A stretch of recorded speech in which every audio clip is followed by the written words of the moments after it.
Welcome back to BV News.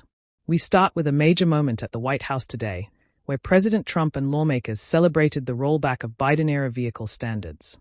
Supporters in the room called it a victory for consumers, affordability, and even safety, arguing past rules forced automakers into lighter, weaker designs. They say the new policy will lower car prices and give buyers more choice. Here's the key exchange from inside the room.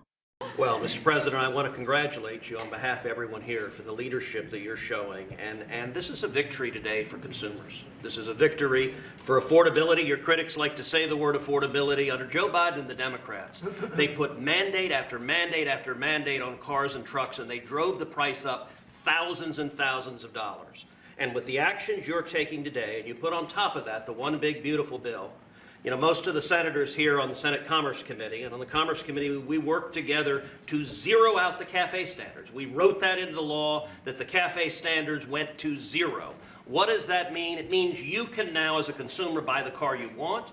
It also means people's lives will be safer, because what these regulations did is they forced cars to be more expensive and made of plastic instead of steel, because you had to make them lighter to comply with these standards, so you'd get in a wreck and people would die. The result of what you're doing, you're literally saving people's lives, and you're making it where families can afford to get a new car. These actions will drop the cost of cars and trucks thousands of dollars. That makes a real difference. And I'll make one final point. You know, about half the members here are car dealers. And I will say my good friend Roger Williams out in the lobby, he tried to sell me a car, which didn't surprise me, but I just want to give props to Mike Kelly. He showed he was savvier because he tried to sell you a car, and you can afford a much nicer car than I can. So well done, Mike. Roger, you just went to the wrong customer. I was $100 cheaper. The thing that Ted just said, it's true. Plastic instead of steel. Think of that. And people died because of that. The plastic was plastic in an auto accident, and it broke up, and people were shattered because of that crazy deal.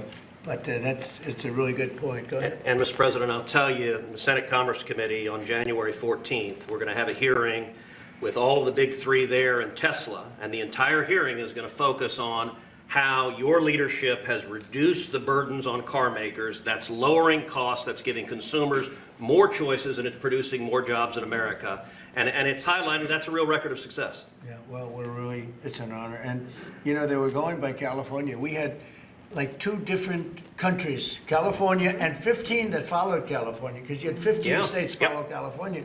And the rules from California were just like everything else. That's why people are leaving. That's why it's such a mess. There's a state with such unbelievable potential, but what they did with the car industry is incredible. And that was, you know, the car companies didn't know what to do because they had 2 standards, and you can't build 2 different cars for the same country. And what we're doing today is very big. Would anybody like to say something? Would you like to say something, my friend? I just want to say thank you. Thank you.